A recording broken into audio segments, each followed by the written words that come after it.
transmitting to every corner of the galaxy.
Out there's a ship just for you. A ship that can carry you to the furthest stars, jumping long distances whilst offering an unobstructed view of the galaxy. A ship that can also pack a decent punch if the pirates come knocking. A ship that feels safe. A ship that feels like home. The Asp Explorer. A great ship at a great price in a competitive galaxy. Fly far. Fly safe. Fly in front of things. From the makers of the MB5 shaving drone comes the latest in personal grooming technology. Here at Saracen, we've heard your request loud and clear. You want something new. Applying all the recent technological advances. Introducing the Panther Clipper. Gone are the days of your unruly body hair making you look like a bedraggled alpaca. The Panther Clipper is the biggest, baddest shaver credits can buy. A shave so smooth it'll shave 10 milliseconds off your buckyball time. The new Panther Clipper from Saracen. It's exactly what you've been asking for. New from Azimuth Biotech, it's Tickle Me Thargoid. Tickle Me Thargoid is fun for all the family. Teach your little anti-Xeno commander the difference between an Orthrus and a Cyclops, a Basilisk and a Medusa. Count the hearts. 1, 2, 3, 4. It's a Cyclops. All Tickle Me Thargoids spray realistic caustic clouds. Not near the curtains. I love you, Tickle Me Thargoid. Tickle Me Thargoid. Available now from branches of Lave Toy Depot and other retailers.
scratching on your paintwork fast. Threat 4, it's a cloud of debris. Oh, watch your baby, watch your ass. Threat 5, is that an interceptor? A cyclops to look into your mind. Threat 6, oh, a basilisk, the king of serpents arise. Threat 7, oh, you are going to heaven, but just got you in her eyes. Threat 8, tries to scout on a hydra, just keep the whole alive. Jump on board, come on, let's maul the crew. Jump on board, and you can see my flight suit too. Jump on board, or you can get my new Taipan. Jump on board, I think you found a beautiful swan. I think it's looking at you. It's coming for you. Again, they're coming for you. Still they're coming for you. I think they're looking at you. Oh, they're gonna kill you. Oh, yeah, they're coming for you. Non-human signal sources flashing in my mind. I think the buds are trying to tell us to leave this place behind. Colonia seems so peaceful, but it's oh so far away. The bubble is full, we can lose 1,000 stations and still pay. Elite, it's dangerous if you call even trouble. Elite, it's dangerous, putting in Palin's trouble. Elite, it's dangerous, staring in Medusa's eyes. Elite, it's dangerous if you don't have a rebuy. Elite, it's dangerous if you go looking for trouble. Elite, and it's dangerous, boogie in Palin's trouble. Elite, and it's dangerous, staring in Medusa's eyes. Elite, and it's dangerous if you leave your rebuy behind. Don't forget your rebuy. Lave Radio, transmitting to every corner of the galaxy.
Waiting for things to load. Waiting for things to load. Sitting in your chair, waiting for things to load. Waiting for the manifest to update. Playing old space games. Waiting for things to load. You just want to get out there and explore space. See the galaxy. Blaze your own trail. But you're in your chair, waiting for things to load. Wait no longer, Commander! Automated cargo drones will load cargo into your ship in no time. Automated cargo drones, available now in most starports. Hello and welcome to Lave Radio. Greetings and welcome to Lave Radio. Greetings, Commanders. Greetings, Commanders. The show that talks about the universe of Elite And the development of the computer game Elite 4, known as Elite Dangerous. and the fantastic Community that surrounds it. Broadcast from a current Sidewinder and hosted by a vending machine technician. A place of nonsense and innuendo for forum dads. A self-contained podcast 2 hours long. Transmitting to every corner of the galaxy. It's even louder than me. The hottest show this side of Dizzo. The name of the place. Lave Radio. Lave Radio. Lave Radio. Lave Radio. Radio.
Greetings, Commanders, and welcome to episode 487 of Lave Radio, the show that likes to talk about the universe of Elite Dangerous and the fantastic community that surrounds it.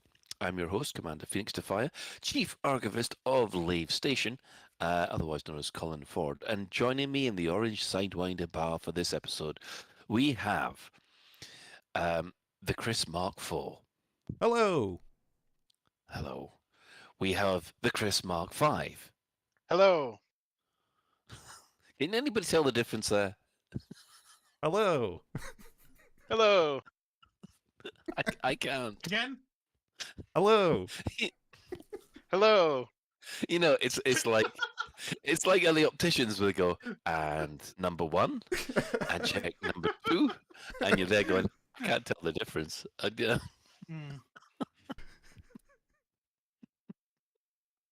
Yeah. And we've also got Commander Aidan Weiss, our head of health and safety. I would just point out. Yes. Oh, I can tell that difference. Sorry. Hey up. Hey up, little old lady. Right.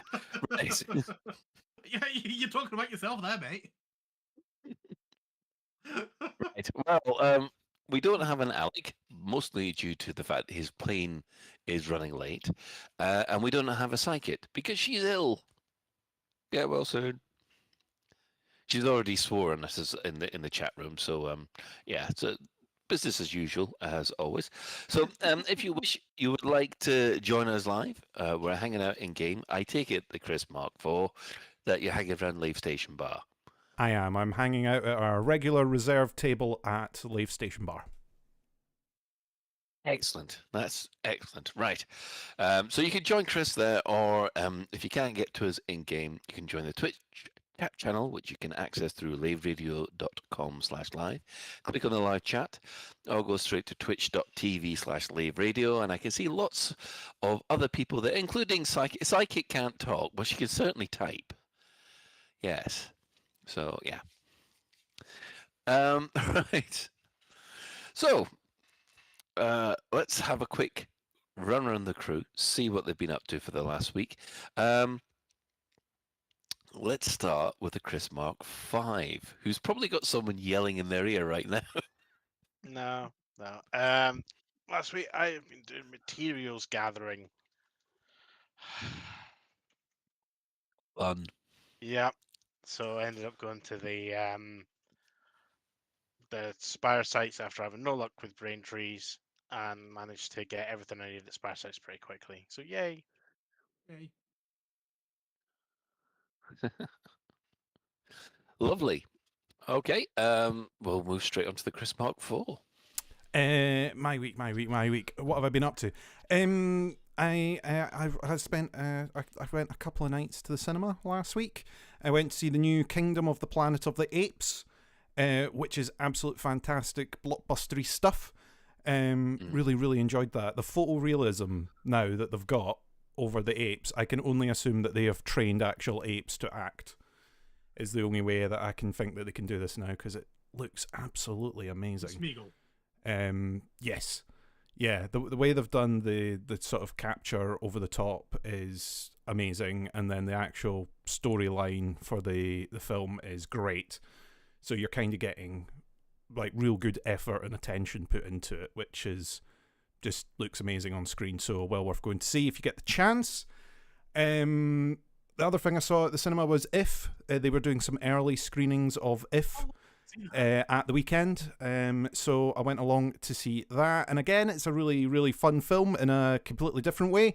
Very sort of child-friendly, fun, gives you a little aww at moments, and some laughs in there as well. Ryan Reynolds actually being child-friendly. Yeah, Ryan Reynolds being child-friendly. They managed to cut away at appropriate moments and do things like that. So yeah, no, really good. Well worth seeing if you've got something to take the kids to. If you're looking to shelter from thunderstorms or rain, I can recommend that. I went to it on one of the hottest days of the year in Scotland because I need to take shelter when it's sunny, because I am not built for that kind of weather. I am built for grey, miserable, and sort of dark, damp weather. I am not built for sunshine. It ends in disaster any time that I go out in the sun. What have I done in space? I have done nothing in space in this last week because I've not had a lot of time because work has been boring, and I've also been at the cinema a couple of times, so I haven't been able to go into actual space. However, I've got to ask the question of the rest of the crew: did you see the aurora? Hell yeah. Oh. Well, kind of yeah. Kind of yeah. Kinda. Kinda yeah. I was about to go to bed on Friday night, and I went on Twitter, and a bunch of people were posting pictures going, "It's outside right now, go outside right now," and I'm like, oh, but I was about to go to my bed. And then in the end I did convince myself to get up and go out, and I ended up going and sitting along the banks of the River Forth with a little miniature of whiskey watching the aurora, which I thought was a pretty good way to do it. Idea. I thought it was a good way to do it. The funny bit was, though, there is absolutely no lighting along the side of the river. However, a good chunk of the town had decided, we're going to go and watch it. So it's just everyone stumbling about in the dark, no one wanting to switch on a torch in case you sort of disrupt other people trying to watch the skies. So I don't know. There'll be people accidentally falling in the river then. Accidentally falling in the river, accidentally twisting ankles, accidentally tripping over people's black Labradors with absolutely no lights on them whatsoever. Speaking from experience. So so that was my view of it. I don't think I hit it at sort of peak times, because when I was looking at some other people's pictures, they were amazing. The Labrador at peak times. I did not hit the Labrador at peak times. But they were at peak times. So yeah, that was on my sort of Friday night. So I didn't do fake space, but I did watch sort of anomalies from real space, he said. Yeah. Lucky. Lovely. Yeah. Ben? So again, very little fake space. Real life, I visited Leicester, and then essentially for nothing. It all boiled down to a big fat nothing, unfortunately. But I had a lovely afternoon in Leicester, so that is whatever that is. Fake space. I've been trying. I did a couple of things in the other space game, but even that's only been like for a night. Although, wow, some of their new things are very big, and water is very pretty, and things like that. So that was interesting. I saw the Northern Lights, but basically it was if you squint and probably enjoy that miniature of whiskey, you might convince yourself you're seeing something that's a little bit purple through the highlight of Birmingham glow. I see. And I've also been playing. The thing I've been playing the most has been Stardew Valley, to be honest. In my copious free time, because I've been doing stupid hours at work, and then finishing work and just being bleh, which has sort of minimized my need for my energy for doing anything sort of energetic. So farming seemed like a nice idea. Anything else? Anything? Oh, I played some Cards Against Humanity on Friday night as well. That was fun, which is what led us into go outside and look at space. Cool. Right. Well, I didn't get to see any space because I got told on Friday night that you'd be able to see all this stuff at 2 a.m. So I went to bed early, set my alarm for 2 o'clock in the morning, got up, didn't see anything. Oh no! So I know, not a thing, because apparently it hit its best time to see it in Manchester was at 10:30. And where we are, you can't look north because there's too much light pollution. You saw the northern lights better if you looked south. So not only did I get told to look in the wrong direction, I was also up at the wrong time, so I saw nothing. And then next day they said, no, it'll still be hitting on Saturday night. Went out to look. We went down to walking by the Mersey to see if it was out. No, just couldn't see a damn thing. So yeah, I'm a bit miffed that I missed it all, and everybody else had great photos, and yeah. So that was my real space experience. Everyone had great photos, and I had a purple blur.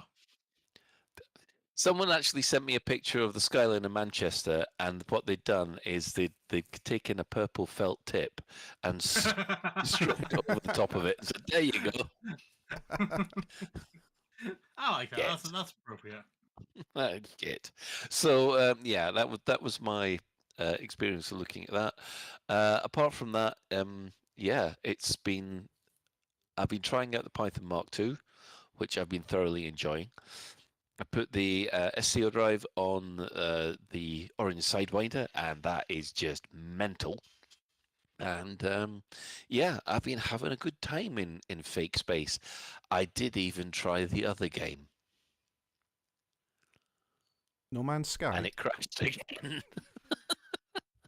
I swear, I have never got to the concourse. I got on the train, got to the concourse, and then that was it. It's sort of, how is this happening to me? But yeah, I am determined now that we've got another upgrade to give it another chance. Again. Yeah. So, right. Let's have a quick glance at what the devs have been saying this week in development news. Well, 1804 almost completely ended the Thargoid War last week. On Wednesday night, it was reported that a lot of the control systems had disappeared from the Titans. Yep. So Frontier had a quick investigation at that, and then they found, yeah, there's a bug. Don't worry. And then everything was reset. Not exactly how it was, but yeah. it was reset, so everybody had their all the Titans had their control systems back. Anybody else see that one? I saw them post about it, but I wasn't sure what they had actually done. So it was just literally all the control systems just dropped off, and what, did they just become normal systems, or how did they? No, yeah, basically a lot of the control systems said they'd been completed. Oh. Yeah. So yeah, a lot of the control systems said they'd been completed, and the AXI were getting very excited that they'd be able to get as many Titans as possible after Thursday. It was not to be. They managed to fix that, and yeah, the Titans are now controlled up again. Do you think that was them trying? It was obvious that there were issues. Oh yeah. Do you think that was them trying to turn the dial up, but they accidentally turned the dial down? Who knows what the mystery of the Thargoid algorithm is? But whatever it was, it got borked by A204. So, oh yeah, there has been another thing where the Elite Dangerous is now being review bombed on Steam, mostly with a lot of people who are unhappy whether they think the game has now gone completely pay to win, or that the ARC's price rises have gone up. So yeah, take about that what you will. It's been reported in PC Gamer and PC Game News and things like that. So, but you know, when people are unhappy, they always review bomb. You just look what happened to well, how many are there? Yeah, I mean, Odyssey was review bombed heavily when it came out, wasn't it? Well, rightly yeah, so. Yeah. I mean, it deserved it, but it recovered again. So I think it'll just be one of these things. It will recover again. Yeah. I mean, Dark's price rise is still crap, but I think it'll recover. Yeah, I know. I'm looking at the Steam things, and I wouldn't call it a review bomb. Not like some of the things I've seen. It's like, yes, I'm seeing a couple of negative things, like from somebody with all of 918 hours, who's then going on to say it's become clearer and clearer that developers using Elite to break random microtransactions. And then another person microtransactions with 600 odd hours. But then this is a positive. No, then we've got a positive one on the same day, another positive one, another negative. Are you looking at the Odyssey reviews or the main game reviews? Main game reviews. Yeah, because when last week when it was put out, there was about 70 or 80 negative reviews all on the same day, which moved everything from positive to mixed for the first time for the main game. But yeah, it is what it is. People don't. I don't think people realize that the game's got to be paid for. Yeah. But I must admit the way they've gone about it this time isn't exactly the best. But yeah. So it's the usual tone deaf kind of approach, isn't it? Yeah. I'm just looking at the review stuff now, and it's because of the 2,973 negative reviews from the 1st of May. I think that's what's flipped it so easily, because if you actually look at the numbers, it's like one negative review, one. The biggest one is 2 on the 6th of May. Forsooth. Really? Because I thought there was one day where there was about 60 or 70. No, I'm just looking at recent reviews going from mixed. There's like 2 on the 6th of May. That's it makes you that. I mean, can you see all these 2,973 on the? But that's 1st of May 2021. Yeah, that was launch when it was on fire. I think just that huge deficit means any movement easily chucks it back to mostly negative. Oh, you mean for Odyssey? Yes. Yeah. Yeah. Odyssey, I don't think will ever recover to anything like mixed or positive now, because it's it took No Man's Sky 5 years of really good updates to get it to mixed, and it's taken them another 2 years past that to get it to positive. So, you start off with huge negative reviews. The chances are you never go, no matter how good you fix things. So on the main Elite, there was 63 negative on the 8th of May compared to 17 positives. Yeah. It's not. I would hardly call it review bombing, put it that way. It's not Helldivers level. No. According to PC World and I can't remember what the other one is. That's how memorable it is. They're all saying, "Oh no, it's being reviewed, bombed because hundreds of players are unhappy." Yeah, you know what I mean? calling. Yeah, I'm not going to call bullshit, but I'm going to call shitty journalism. Well, anything for a clickbait. Yeah. So, I guess community news. And now to the community coroner.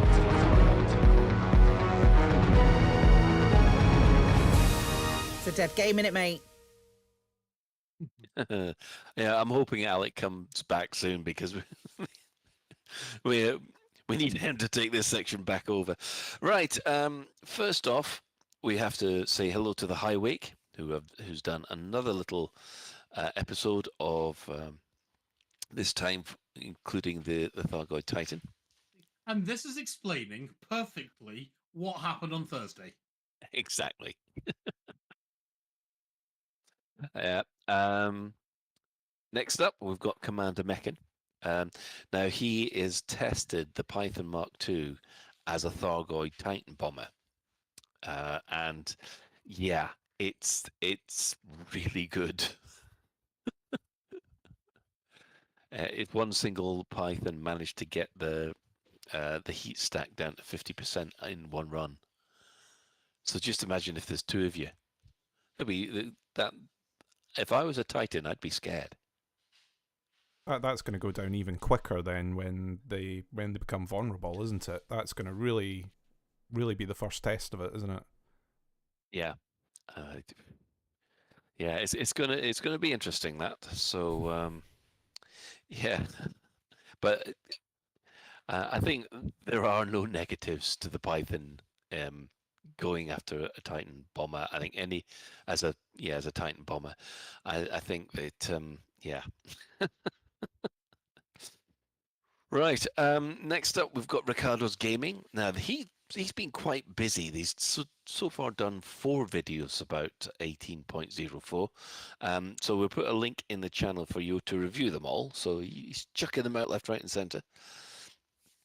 And with all this talk about the Northern Lights, which again I missed through gritted teeth, Commander's Scorbace's Banana Nebula Expedition has done a colour out video. Has anybody else seen this one? No. No. I want to, but I haven't. I would recommend it. With the engineering rush on the new SEO drive, Hawks Gaming has done a tutorial video to help you gather more materials as quickly as possible. That's one for you, Chris, Mark 5. This is what I use for mine, and the brain trees aren't reliable as intimated in this. I was getting no grade 4s from the brainy trees, so I ended up using the shards. So you might get more luck than me. If you don't, just go and do the shards because you guarantee grade 4 drops. Use missiles and collector limpets, easy peasy. Right. Okay. On a more artistic level, we have Commander Beetlejude has painted a Crate Mark II around a beacon, which is always nice to see. I love Jude's drawings. I think they just look amazing. It's like I've got zero artistic talent whatsoever, and then you watch Jude draw some of these things and sketch them out, and you're like, that's ridiculous. Just really impressive. Yeah. Mile 13 Gaming has now shown how easy it is to use a Quest 2 with Elite Dangerous. With the price cuts lately, it seems like the Quest 2 is the cheapest VR solution at the moment. So, has anybody else got a Quest 2? I know that my son's got one, but I don't know how easy it is to actually link it in. I think it's best It's to use very the easy. wire. That's what I've got. This is a Quest that I've got. I use wireless all the time. It's great. I think you got Wi-Fi 6. I think it's only 5, but yeah. All right. Yeah, we're trying to set up his VR. But my Wi-Fi repeater is just over an arm's length away from me, so right. that probably helps. Yeah, it probably will do. Yeah. Yeah. There's Top Shift 142, where I take a deep dive into the Python, and yeah, I'm very much with Commander Meccan. Surprisingly, spoiler alert. We've got Operation Warbucks 4.0. It's a charity stream, a really event, which is starting on the 17th of May at 11 UTC, starting with Orange Phoenix. This year, the event is raising money for special effect, and we'll include the donation link in the show notes. But if you want to, just look up Operation Warbucks, the side, the elite effect, and the chances are you'll probably get it. Is anybody else taking part in that stream? I mean, Psyche obviously is, isn't she? I believe so. I'm not too sure. I think there's quite a few sort of different streamers that are doing it. It's a good way to raise money, and Special Effect is a fantastic charity as well. So it's if you're going to be watching streaming, it's good to make it use for charity. I think on the I'm having a little quick look to see who's on the team. It's Orange Phoenix, Stargoid, yeah. Just have a little look. Katie Chaos, Elm237 in there. I'm just reading out a few of the names. Comes from down. Father Bill. I see no Commander Psychic. Hatch. I see no Psychic. There is no Psychic. The older gamers on there and a few others. Lots of names you recognise. Lots of friends. So a good streaming weekend if you want to watch and help raise money for a great cause. Excellent. Yes. And Claire is just saying no, she's not. She's doing another charity stream on Saturday. So, Claire, Shovin, tell us about your pimpy thing, and we'll pimp that as well at some point. For your charity stream. Thing has been, she's now outed that she's listening. It's in the other business section, mate. Oh, is it awesome? Yeah. Yeah, I know she did it last week as well. Well, the next Buckyball race is now in the works. Commander Indigo, off the Loose Screws, has let us know that it's going to be called the Loose Screws Ring Tossers Rally. Excellent name. Make of that what you will. One takeoff, one landing, and all in the same system. Just fly through the rings of every winged body and return to the start. SCO welcome in Unlimited. Next gen ships PM2 are not. It's coming soon. So yeah, looking forward to that one because it's just in the one system. And of course, Elite Dangerous have started work on Project Icarus, which is an attempt to prove that ship interiors could have value to the game and de-risk the change to Frontier. I was trying it and I moved the waggle stick and see if I could get the flight stick and the window moving. I'm pretty sure they're going to tie it into their adventures somehow. Yeah, so I added this one. I was playing around with it. So it basically renders like on a little web window, like a little pretend cockpit, but you can move around it and stuff like that. And I think they're going to use that to try and figure out what would people actually like to do inside a ship, and then kind of go to Frontier. Look, this is what we figured out people like doing, and that kind of idea. And I think from what we're seeing on live stream, it's going to tie into some of their adventures as well. So maybe like as part of the adventure, you'll have to look for something in like the little cockpit or something like that. That's going to be interesting. It's going to be a bit of a challenge to do though, but yeah, it'll be interesting to see. Right. Well, that brings us to the end of the community news. So if you have a community event that's taking place soon and would like for us to shout about it across the airwaves, tweet us at Lave Radio or email us at info@laveradio.com. So that brings us to the in-game events, as in what's been happening this week. Well, there's only had one item of news on Galnet, which has been that the Achilles Aerospace releases the full selection of Super Cruise overcharge modules. So this is the FCO drive now being made available to everybody. And yeah, I must admit, it is a game changer, this drive, isn't it? Yeah. Absolutely think so. It's going to sort of change some of the mission types as well, and I think it coming in towards the power play element as well, where you've got these bigger systems. You know, a lot of the guides that you read are don't bother taking a mission if it's X amount of distance away from the main star. Don't go here if it's that. You know, that's going to kind of get tipped on its head a little bit, or be less of an issue with this drive. You know, because when you look at a lot of it, it's like there'll be all these bases that just get completely ignored because they're just slightly too far away. You know, I know when I used to do trading and things as well, you used to sort of go into the trading app and you would dial down the distance from the star to the station so that you were just getting sort of quick hops instead of spending too long in Super Cruise. I mean, I'm not even talking about Hutton distances here.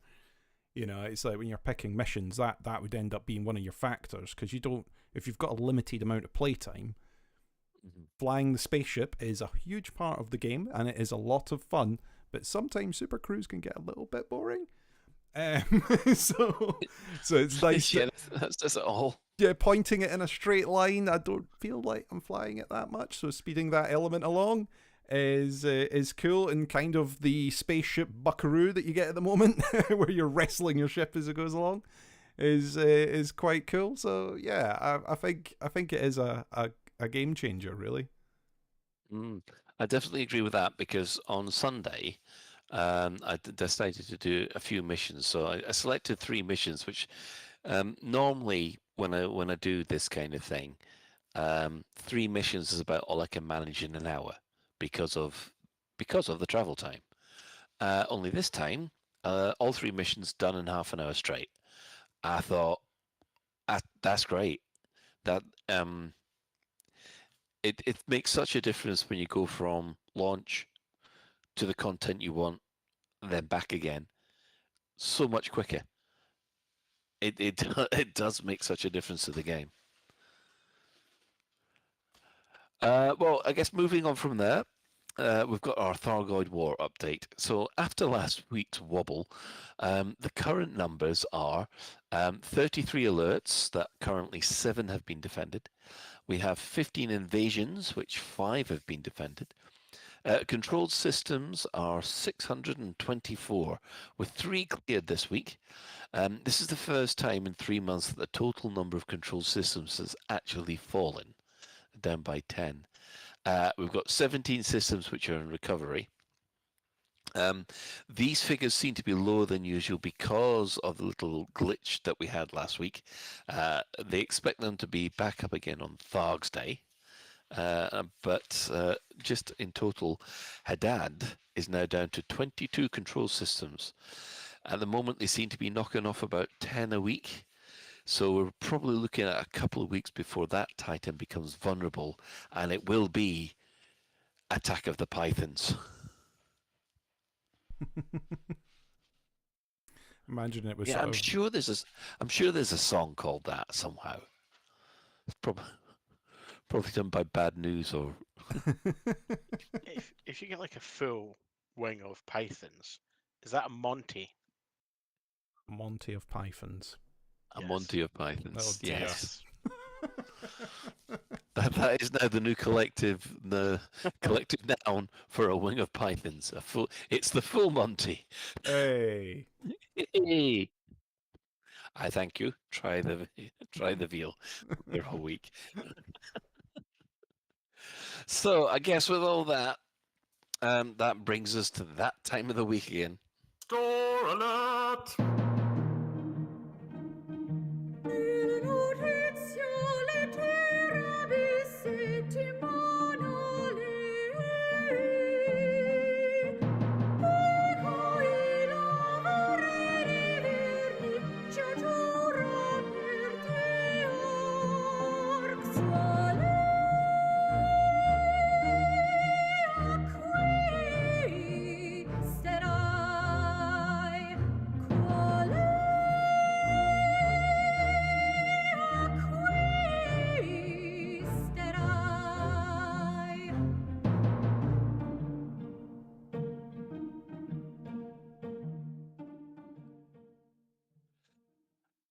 And welcome back. One of the things we didn't cover last week, which I thought was quite interesting, was that we missed out the Python Mark II Strike Pack. This seemed to be overlooked with all the rest of the stuff that came along, but it is a ship kit for the Python, and let's just say it just looks a lot more finny. It really reminds me of the Python ship kit. Yeah. I think the only bits I like off it are the diagonal wing bits. Especially the ones that are shown. I know people can't see the show notes, but there's like ones, the first one where they kind of go out a wee bit and then angle up. They're pretty cool. Yes, I can see those ones. So I've got the Batman cowl sort of element to it, isn't it? The sort of jagged edges to it. Is it just me that thinks the little sort of wings at the front end that it adds on kind of look like a Federal assault ship, like you've taken bits from a Federal assault ship and just welded it to the side of your Python? Yeah. Hey, didn't someone do the Batman pose in a Python? Did you see that? Someone had gone into had basically got the profile of the ship just right in around as a silhouette against the sun or against the star, and yeah, he was probably there going, "I'm Batman." Yeah. I have to say this. This ship kit, I mean, the Python did remind me a little of this anyway, but this ship kit makes the ship look like a toy from the 1980s called the Starbird. I'm probably the only one old enough to remember this. And it was an awesome toy when I was 10. But yeah. That wasn't the Tomy game, was it? No, it was an M&B thing called the Starbird. It was a model ship that you took ages to put together. It made noises when you took off and when you landed it, and basically you could fire guns out the front. And it came apart with hidden fighters and a gunnery thing. But yes, it's there you go. Thank you, Norman. We'll put that in the chat so that people can actually see it. You've got. Actually, yeah, I do recognize that image. Yeah, that's what it reminds me of. And then they came out with another model which you could actually fight the original model with, which was basically with a load of people running around at each other's, firing these spaceships guns at each other as if they were actual guns, which well, we were 10, it was the 80s, there wasn't much else to do. You've also got to remember we didn't get the Spectrum till 1983 properly. Anyway, oh, this is 79 actually. Was it 79? Well, that's how poor we were. I didn't get mine until 1982. I mean, the post took a long time to come north back then. They were too scared that the trains would get robbed, weren't they? But why have they given it wee T-Rex arms? I don't get that. It's got like wee T-Rex arms in the middle of it. Oh yeah, I see. You're still talking about the The Python here. Yeah, the Python ship kit. Yeah.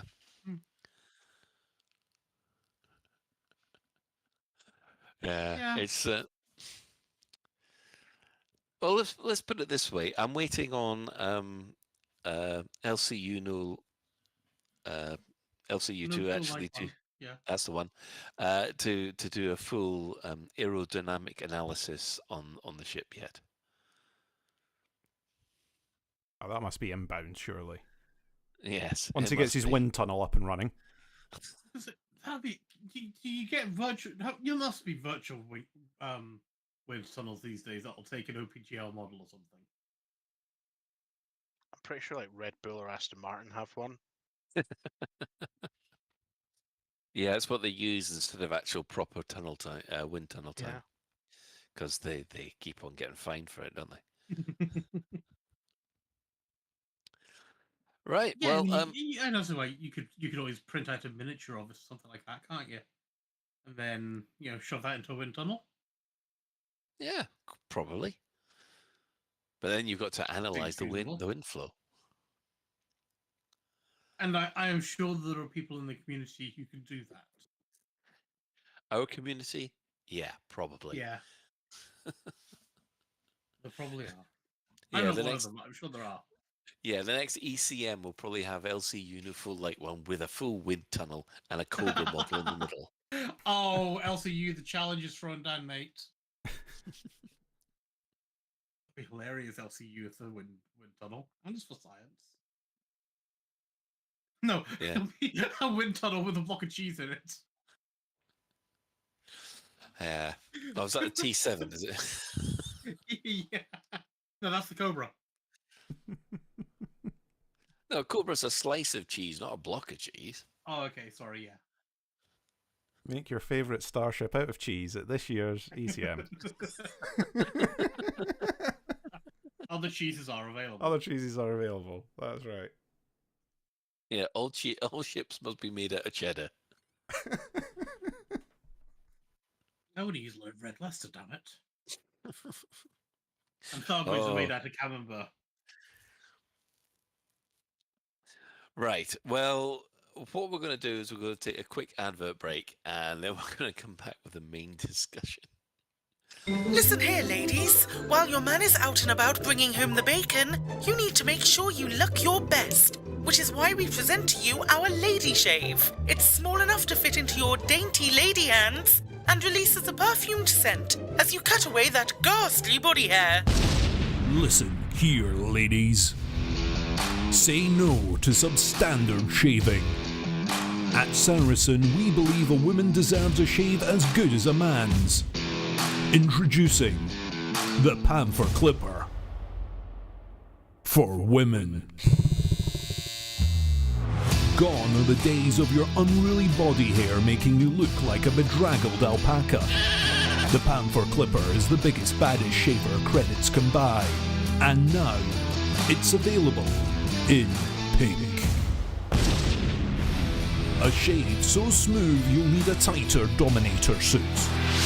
The new Panther Clipper Lady Shave from Saracen. It's exactly what you've been asking for. In pink. New from Azimuth Biotech, it's Tickle Me Thargoid. Tickle Me Thargoid is fun for all the family. Teach your little anti-Xeno commander the difference between an Orthrus and a Cyclops, a Basilisk and a Medusa. Count the hearts. 1, 2, 3, 4. It's a Cyclops. Teach them their weakness and how to exploit them. Now rip out the hearts. One by one. I don't want to. Do it. Using the tool. Do it. Now stomp on its face. Smash its face in. I've got them.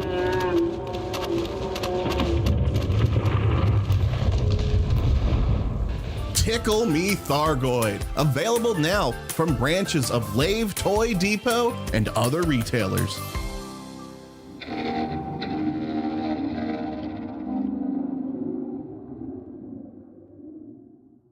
Oi, How you doing, my brother?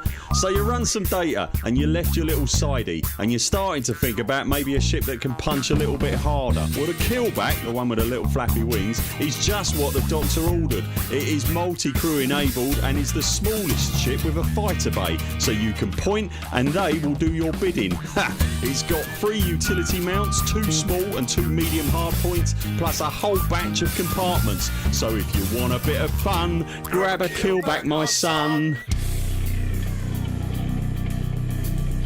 Protecting settlements from villainous scum, it's Settlement Patrolman. The action figure every child wants. Wearing the all-new Manticore Dominator suit with light-up jump assist thrusters. Press his backpack to hear Settlement Patrolman speak.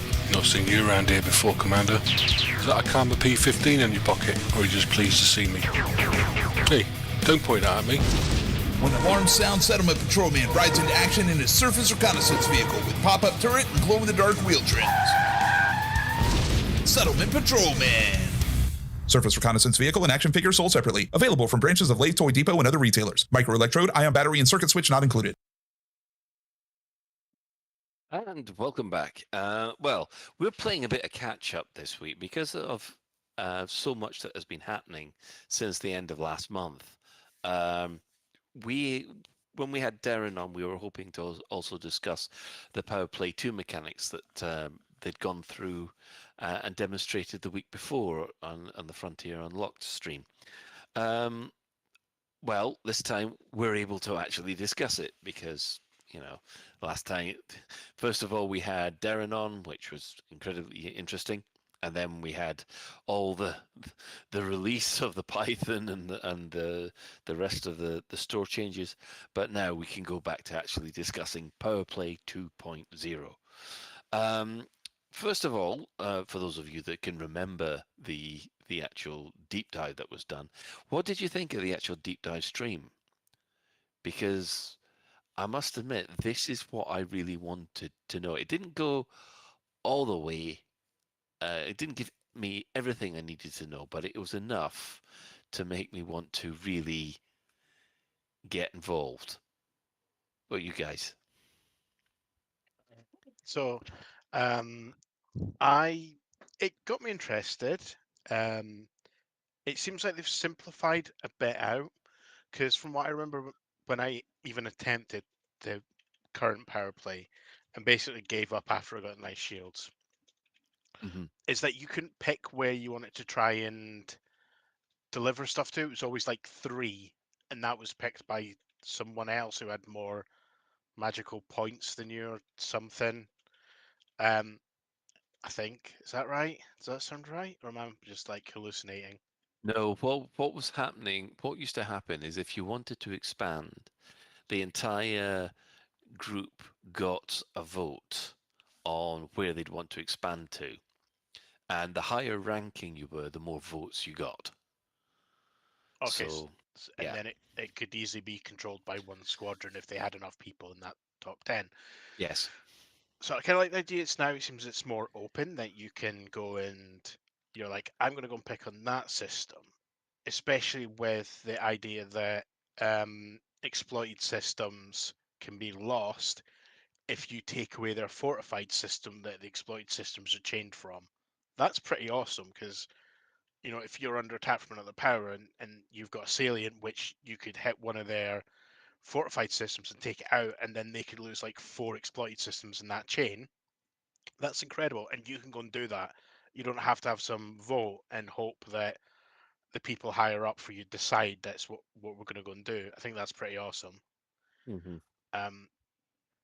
It's hard to say beyond that, because we'd still, there's a lot of stuff that was still work in progress, like rewards were work in progress. There was a list thing, which was the top 10 people, whatever, that, it was all looked very much like still work in progress, and there wasn't that much detail in what the day-to-day will be. Yes, yes. But the high level of it sounded really fun, and something that I'll probably give a bash, which is something that I can't say about Powerplay 1. Yeah, that's pretty much spot on. What about the other two? I still am in the position of I want more information. the stuff that they've announced is probably a step in the right direction from what limited I know about Powerplay and the current problems with it. Mm-hmm. But I want to know exactly what I'll be doing on my day-to-day things. Yeah. Is it just a case of I sign up for the power, and then anything and everything I do is now in that power's name, which could be interesting. But I know when we were spitballing ideas, I love the idea of let me go to Frontline Solutions and go and do a raid on one of the opposing powers, sort of terminals. Yeah. And so there's a lot of potential gameplay that could be added in inverted commas easily. Mm-hmm. That might be more interesting than just doing missions at the mission board. I don't know. I really don't know. Yeah, fair enough. What about you, Chris Mark 4? I have not done any power play whatsoever, even to get the super special shields only sold by one reseller and never resold by anyone else. So I've not even done that element of it. So I'd be coming into it brand new and fresh. Some of it does seem interesting. I'm kind of a bit like Chris was saying. I'm interested in what the actual gameplay mechanics are going to be. Sort of what can I do to make an impact? Is it going to be just combat? Is it just going to be shipping stuff around? Or are there going to be sort of missions and links and bits and pieces that tie in to those mechanics? Or is it just going to be sort of locked down to 2 or 3 things you can do in game? You can deliver this if you want to do a sort of tradey version. You can attack opposing ships as the combat mechanic, and then that's pretty much it. We've got all these on foot sort of bits and pieces we can do now since the original Powerplay came out, and I'm kind of interested if they tie anything into the on foot side of things. They did say in the stream that all the anything that you do will affect Powerplay. But they weren't like I said. That was the one thing that I was a little disappointed with the stream, was because they didn't go into any detail of the day to day, which that was a bit which we'll probably touch on later. I'll give this things a quick overall, or an overview rather. So the systems, there are 5 different system states now for Powerplay. There's actually only 3, maybe 4 of them in the previous version. At the moment, we've got neutral, which means that that's your standard system. Doesn't have any sort of loyalty to any power whatsoever. You have exploited, which means that this system is leaning towards this particular power. We have fortified, where you can then start expanding out. And then you have, but not as far as if you have managed to turn your system into a stronghold. Once you've got a stronghold, these fantastic new carriers appear, and the range that you can expand from a stronghold is bigger than fortified. But again, they haven't given any concrete values on this. And the really interesting thing that I found is that without supporting systems, you can easily lose exploited systems if you lose a fortified system which they're chained from. So if you manage to turn basically a fortified system down to an exploited system, that means that any exploited systems that are connected to that fortified systems are suddenly gone to neutral. So in other words, you don't want to, let's say you start at Lave and then go bounce, bounce, bounce, bounce, bounce, sol, and you just go a straight line. You need to actually expand your area, yeah? Yeah, you've got to consolidate.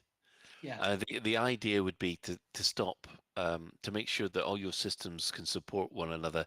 If you can just imagine it, you can move a whole load of systems in one particular direction.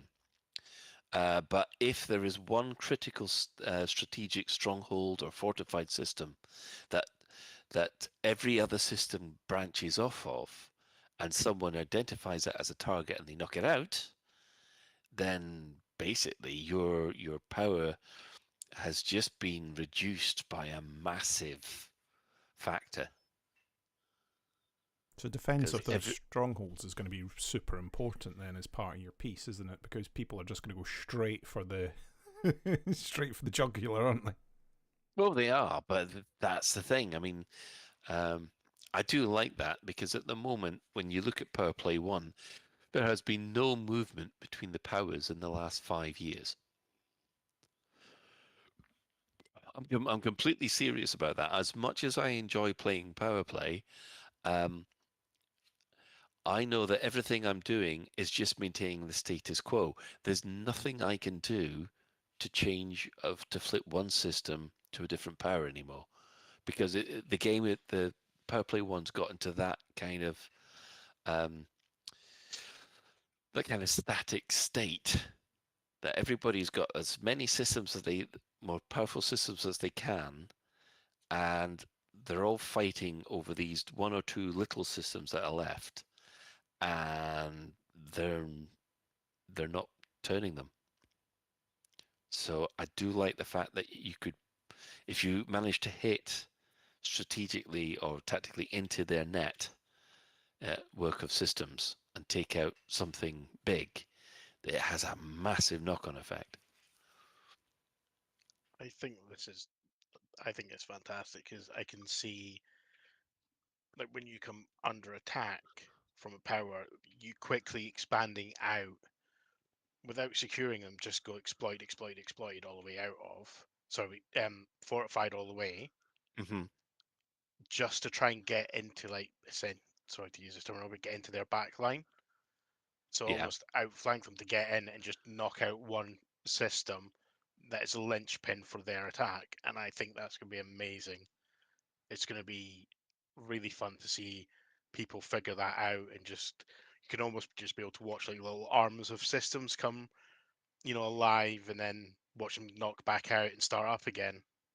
I think it's going to be fantastic. Yeah, because Oh, go on. Ben. No, carry on. Oh no. Ben carry on, or who carry on? I'm assuming Ben carry on then, Colin. Yeah, Ben, carry on then. Okay. No, I'm just wondering, do we know if there's going to be a power reset when Powerplay 2.0 comes about? Or are we going to be starting from where we are? No, I think there's going to be a full reset. Mm. There's got to be. I can't see. I mean, that means that 3 particular powers have an advantage. Mahan would be the winner because he's always number one. That's partly because there's only one alliance power, and that's him. So anybody who's an alliance player who plays Powerplay just works for him. While the Empire and the Federation are split over 3, or in the case of the Empire, 4 different factions. So there's that. And I think that would give certain factions too much power. I would prefer it to wipe it and start again. Do you think they should also even out the powers? So there's, say 3 and 1 pirate. Yeah, well, I do think that I would. Well, there are several pirates at the moment. There are several pirate factions. It's good old. Hang on a second. Bless you. Gesundheit. Sorry, I don't think you'd want me to sneeze in everybody's ears. Yeah, there's several pirate factions already at the moment. I mean, you got the Groms, the Grom bombs, and of course, who wants a Kumo burger? So yes, there are pirate factions at the moment, but I do feel that the actual balance of powers between the superpowers, if you like, don't balance. Yeah, because I mean, if you're green, you're gonna go with Mahon rather than say, someone else in the alliance. Maybe one of the alliance military guys or something like that. Yeah, I mean they have been creating new characters in Galnet, haven't they? Yeah. So Yeah. it would be nice to actually see some a shake-up of the powers themselves. So we'll just have to wait and see. Sorry, I'm also just dreaming. And then you've got Tharg the Mighty. Yeah. Yes, you do have Tharg the Mighty. Now it seems that they've changed the scoring system at the moment. They've got rid of this thing in the present system. They had this thing called command capital, which is basically a score which you would then spend to work out where you were going to move next. They've decided that's not worth it, and the score is actually calculated by the number of systems and how populated they are. So if you've got more influence over a lot of, you might have only about 3 or 4 systems, but if they're all heavily populated, you probably might score higher, or your power will score higher than a power that's got a lot of systems, but they're very sparsely populated.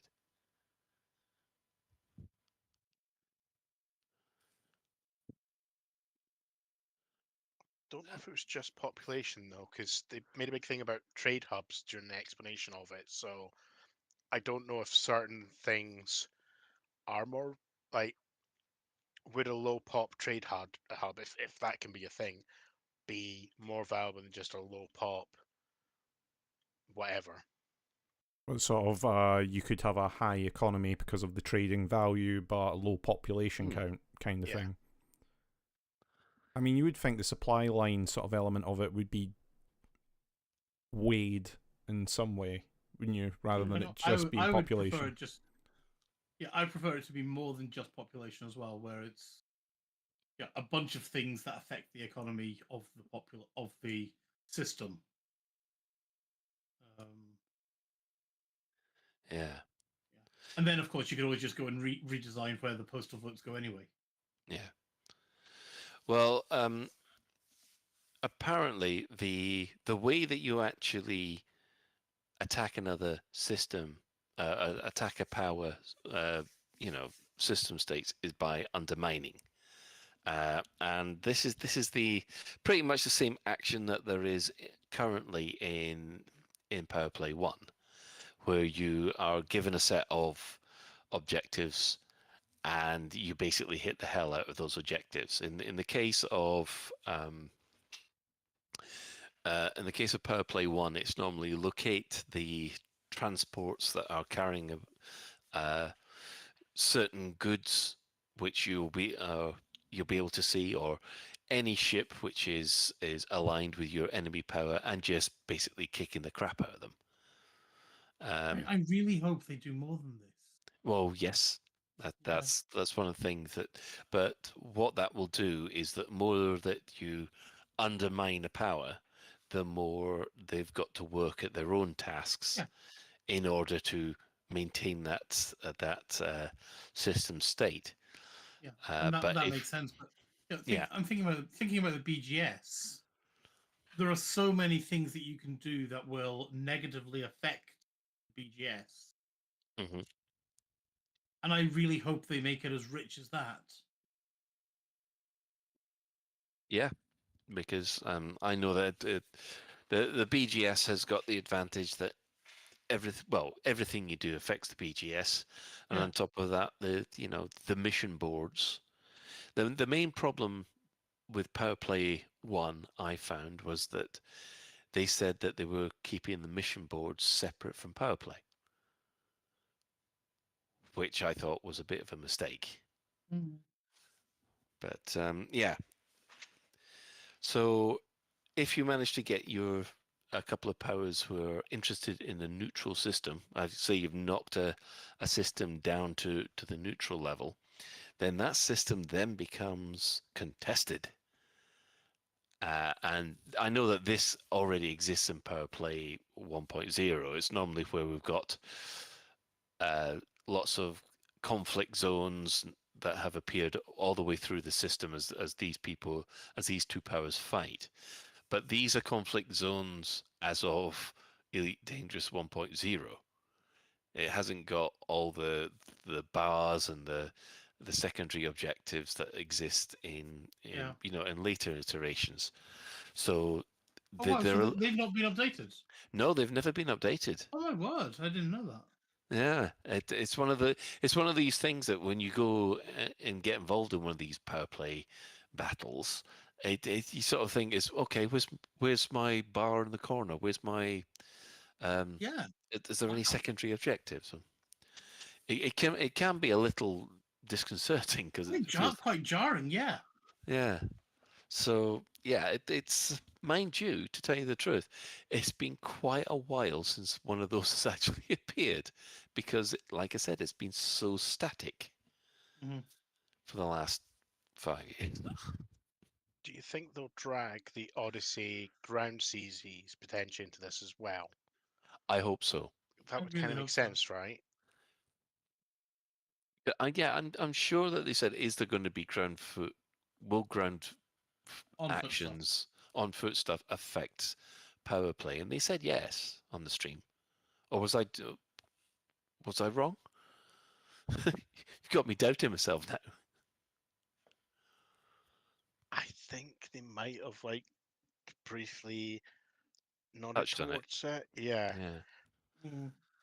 I get the feeling they're not fully convinced what exactly they're going to do yet. Maybe. Well, when they were doing the discussion, they might not have been, but that's almost a month ago now.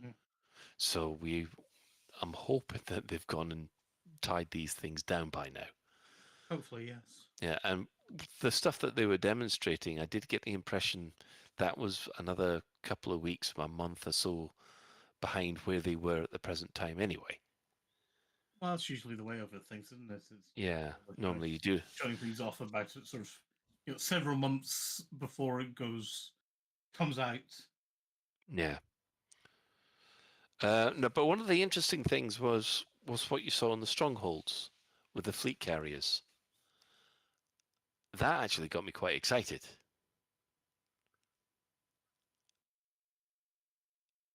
Yeah, I think it was pretty awesome. Yeah, just count. I think it's gonna be fun fighting around them. I hope it still has the same sense of awe that fighting around the capital ships has, because that still is amazing to me. I know. I think I think I was a little bit. I know this is actually a little churlish, actually, but I was a little bit disappointed that you had you saw the fleet carrier there for obviously for players to land on, but if it was a federal ship or a federal system or power or an imperial power, you didn't see the big capital ships escorting them. So nice. You just saw the other support ships, which were still nice. I'm not complaining about them, but I did feel that but then again they did say that they'd have to tone down the weapons, because they've toned down the weapons on the fleet carrier. That would be quite funny if you went into the battles and it was just the instant kill laser that was deployed. It'd be like, oh. Yeah. Yeah, but the lasers at stations and things like that are instant kill. Whereas the lasers on the large capital ships are not, you've been kissed, but they're not insta kill. Yeah, true. Yeah, you've got a chance of avoiding them as well, which is fun. I'm hoping that we'll see more conflict zones. I haven't seen I suppose I've been spoiled by Thargoid fights for the last year or so, but I haven't seen a good on capital ship battle for absolutely ages. I think it would be a really interesting mechanic. I'm wondering if it is that you've got to sort of pick away at the support ships first before you get to the middle, or how the mechanic of it works, because we've seen how interesting they can make the Titan sort of combat where you've got to do multiple elements in order to take a Titan down. So if they've deployed that same kind of mindset for these strongholds, then the gameplay might be quite good fun actually, where you've got to sort of slowly chip away at the outer layer of support ships before the big ship decides to scarp her with its tail between its legs, going, okay, we're not in a stronghold anymore, we're off. You know, I don't know. I'm interested to see how that plays out, because I think getting a lot of players in doing that would be a lot of fun to see. Yeah. Totally agree with that. And just like kind of picturing like going up against like a naval carrier group kind of thing, where you've got to do A, B, C, and then finally you have a chance of even getting anywhere near the carrier. Yeah. It's going to be interesting to see what they've come up with for when you start undermining a system to try and get rid of a stronghold carrier group. Obviously, I was under the impression we only get one carrier group per stronghold, and that carrier is where you can pick up all the special items which will be made available by that power. Yeah, so you take that out and you're making it more awkward for your opposing players to restock and get their goodies as well. You know, so not only are you sort of the systems around it are going to kind of wither, but it's also going to be more awkward for the players to go and restock, because they're going to have to jump an extra 2-3 systems away in order to get their supplies to reinforce their front line, sort of thing. It's going to be very strategic where you want to place, because obviously if it takes a lot of effort to take one of those strongholds down, which I assume it will. I hope so, yeah. Then you've obviously got to move on from something else that you were focusing on or defending on your side. So trying to make those choices is going to be quite difficult, I imagine. Yeah. I mean, and the main thing about all this is that it's a community. I'm sorry for the listening audience. Psychic's typing dots in our channel, which is the system that we use to say that she wants to say something, but she's not on bloody air. Oh dear. We need to ban her from here when she's not on, when she's not in the show. Just distracting us, even though she's not here. Jesus.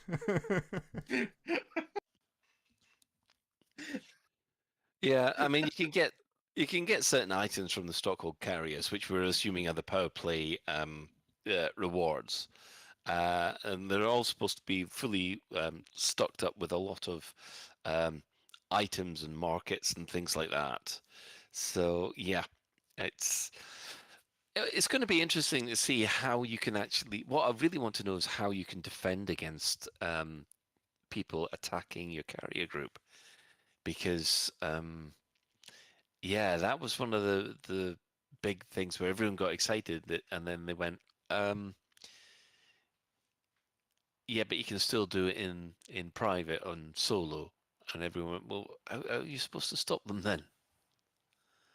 Which Yeah, how do you act to reinforce? Maybe it'll be very. Sorry, carry on, Ben. No. Okay, after you. No, it's sort of how do you come up with a reinforcing action that you can do when you don't potentially know that it's under attack? I suppose if they were issuing missions from the carrier at the same time, your stronghold saying help defend the stronghold by doing the following sort of other combat zone or other mission type that we're dishing out as like a rival to that. So even if everyone was attacking your stronghold in a private group or in solo, there was still a reinforcing action you could do even if you couldn't see the other players. I don't know how else you could do it other than, okay, this particular type of conflict zone is not going to appear in solo or private group. And I don't know, are we ready for that amount of salt? Ben? Yeah. Fuck off, Claire. Excuse me. Right, in the meantime, yeah, I mean, I know what you're saying, Chris, because what you could do is sort of say, Power A comes along and steals all the, I don't know, superconductors from the various support ships around your fleet carrier. Then it could be that an alert is sent out to saying we've lost a lot of superconductors. Can people bring superconductors to the carrier, please, to countermand that kind of thing? Ben, are you able to come back in there, or are you still giggling? I've stopped giggling. I'm just trying to remember what it was, and it was about. Could you make it so that attacking the carriers and doing stuff around the carriers is hard in solo? That's not obviously going to stop you working in private groups, but you wouldn't want to you wouldn't want to solo it, maybe. Yeah, I mean that is a way to look at it. It does lean into probably something we'll discuss later. But there were a couple of other things that were very different from the existing power play. The first one is that you never lose any rank. You don't have to spend time grinding a way to keep your rank maintained. So you never lose any influence of that power. Once you get to the top rank, then if you keep on contributing, the power will give you what they said was care packages.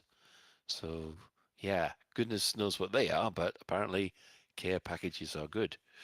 And the other thing was that there is basically a leaderboard within each power to show which commanders have been the most active and the most loyal to their power, which I thought was a fantastic idea because there's an awful lot of we'll put some competition in there, and we did see rewards including arcs in the placeholders. So those aren't really confirmed yet, but it did seem to me like to be a good idea. I mean, what in this day's arc economy? It'd be like 1 arcs for getting in place 1. Or maybe 10. You'd have 10 arcs. Well, some of the prizes were 500 arcs for getting in the top 10. I mean, that's about 10 now, isn't it? I think No, I would say, if it could also get you appropriate cosmetics and things like that. Either not just arcs, but also you get to make your ship look even more imperial. So you could be flying a cutter, but you can turn it into you could be flying a Federal Corvette. Sorry, that's my coffee machine saying good night. You could fly a Federal Corvette, and you could make it look extra imperial through the use of ship kits or something. Yeah, I mean there are power decals available in the store at the moment for for a small amount of arcs. I mean, you could quite easily have them modified so that the higher rank up you go, the more impressive that decal gets, like pretty much the elite rankings. So you could get an 8-star decal or something like that. yes, you can go for the full McThargoids 8-star. The one thing that they did confirm was that Powerplay as is will be playable in open, private, and solo modes. However, they have said that this is going to be monitored and changed if they deem the players playing in a certain mode is unbalancing the system. So yeah, they've left that open for them to change things, if you like, so that it's not always, I think that's a good idea to see how that goes. A lot of the original power players that I talked to, they were disappointed by this because they wanted it to be either open only or open balanced, if you like. But Yeah. What do you mean by open balance? Well, it means that if you're playing in open, you have more influence on the background simulation than you would if you were in So, solo and do private. you mean bias? Yes, bias. That's Okay, probably a okay. better phrase. Yeah, little begin.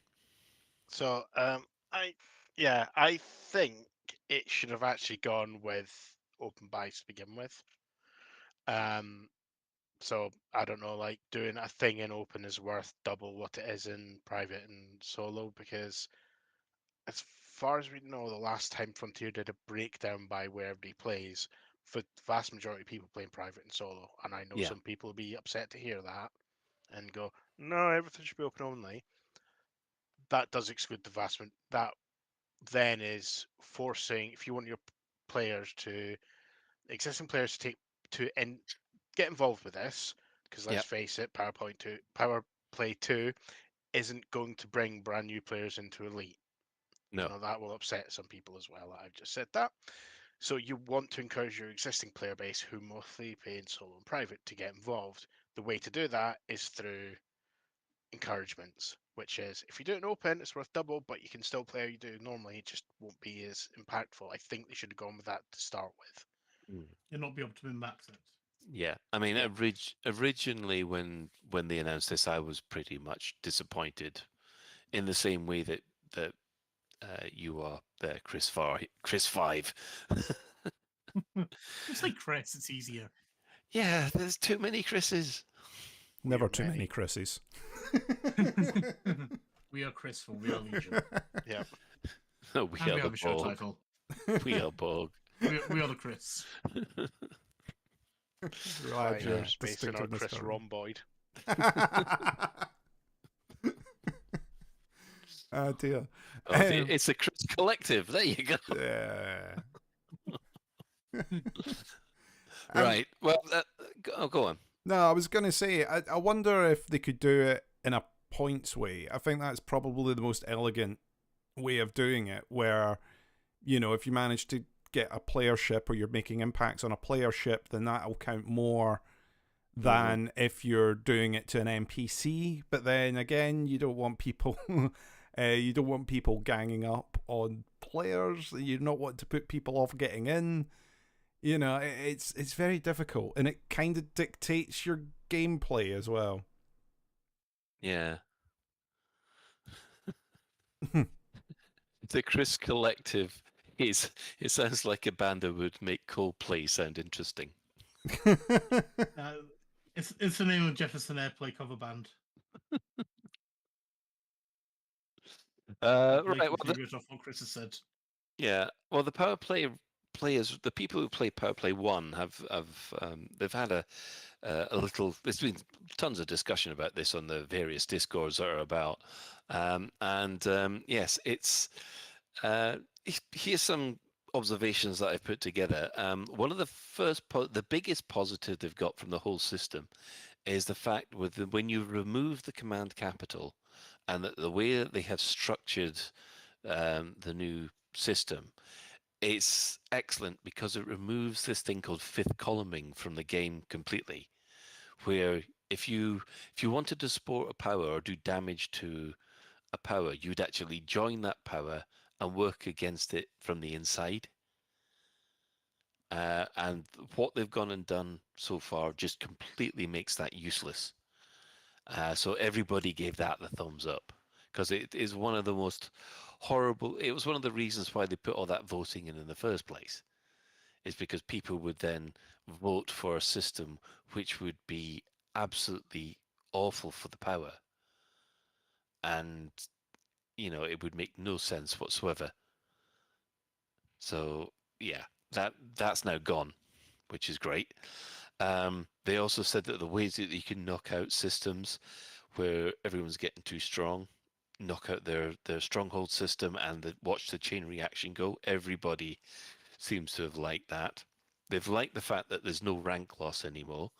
That was one of the sticking points with Powerplay 1, where people would have to constantly grind to maintain their rank.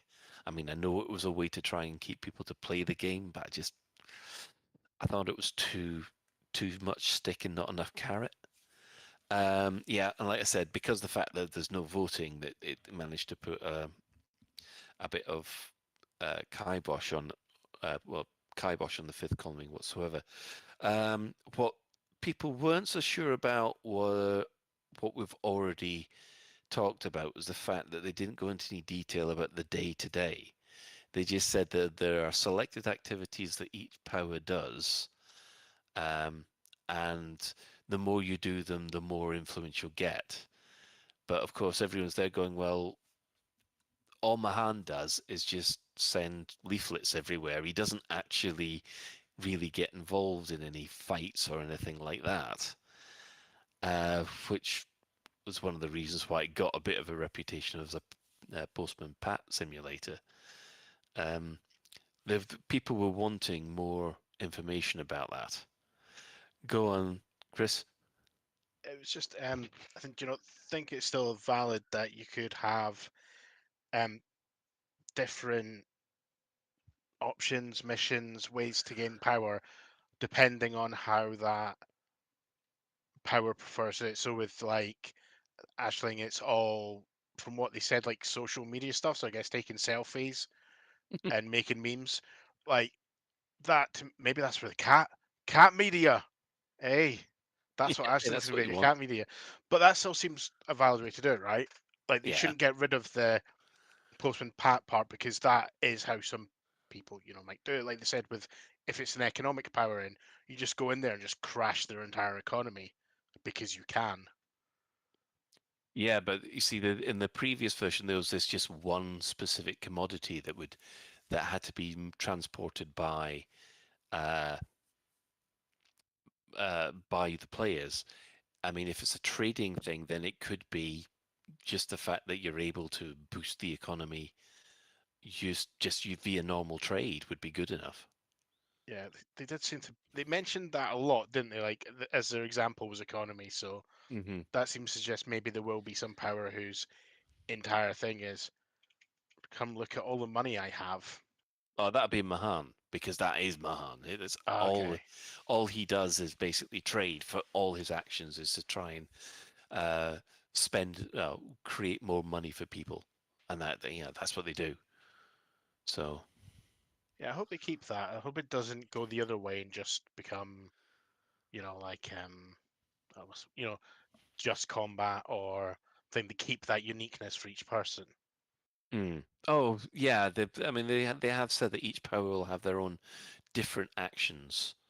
I did notice that for every single power they demonstrated, that killing other commanders, other players, was number one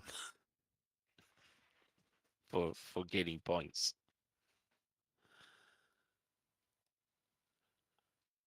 Maybe that's the carrot. Maybe that'll be worth a metric butt ton of points. Yeah, maybe it could be. Yes. And the other thing was, of course, they didn't go into detail about how you can defend your systems from being undermined. In Powerplay 1, defending players always felt helpless when a lot of enemy players could undermine a system in solo, and there was no way to stop them. And it got worse when bots were discovered running the system 24/7. When that news announced, people playing Powerplay just dropped like a stone. The numbers, it was unbelievable. So I mean, as long as there is a way to counter things across all three modes, I think it'll be fine. So yeah, so it's still on course for the summer, July. However, I do think it's more likely to be probably August the 7th when we have that Python available for everybody. That makes sense to me. sense. Yeah. But it probably won't happen. I'd rather they didn't rush it just to meet that. Yeah. I'd rather they take their time with it and, and get there, maybe drag some like Powerplay people in if they've got, any of them to talk to say, what do you think of this? And just take your time with it and get it right, rather than just go, oh God, the Python 2's coming out in August. Get the Powerplay ready, if you know what I mean. Yeah. Yeah, well, they might have actually Yeah, they might have been aiming for that. I do have the feeling that as far as the Python's concerned, if you look at the present Powerplay, the Powerplay mechanics, it's pretty obvious that, I mean, the Type 8 is going to be a trader, because, look at the Type 7, look at the Type 9, what's in between Type 8. So, yeah, I know it's blooming August is in the summertime. I do know my calendars, thank you. I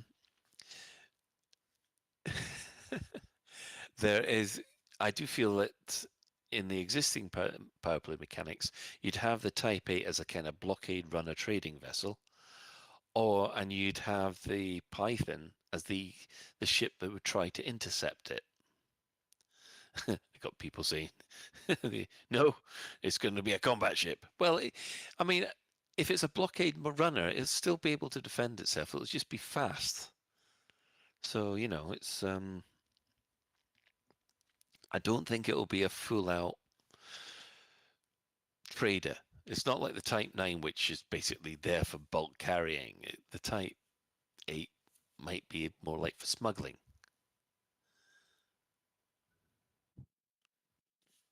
As a stealthy smuggling Type 8.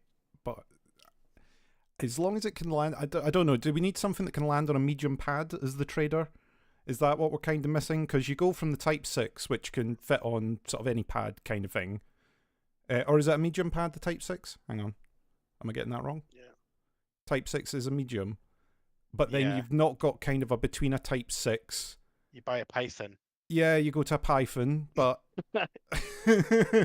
But like, do we need a trader that's sort of in that sort of space? Because what are you going to get from a Type 8? Because the Type 10 was more of a warhorse, so like you're not even really looking at the Type 10 as a trader. So we might be missing a sort of weird warhorse in the middle here. The problem is the Type 8, if it was to be a trader, it would need to be as good as the Python. Because otherwise, why would you buy it? Mm. It for a medium-sized trader, if it's not as good as a Python, and it's one of my pet hates with the original Python, is that it's actually too good at many things. Yeah, it's too good as a Swiss Army knife, but it's also the best medium trader as well. Mm-hmm. So I think if the Type 8 has to be better than if it's a trader, it's got to be better than the Python, and it's also got to be a medium ship. I mean, personally, I really do think that the Type 8 is going to be a kind of more like a high volume smuggler vessel. I think that is the only sort of market gap that I think there's a missing ship for.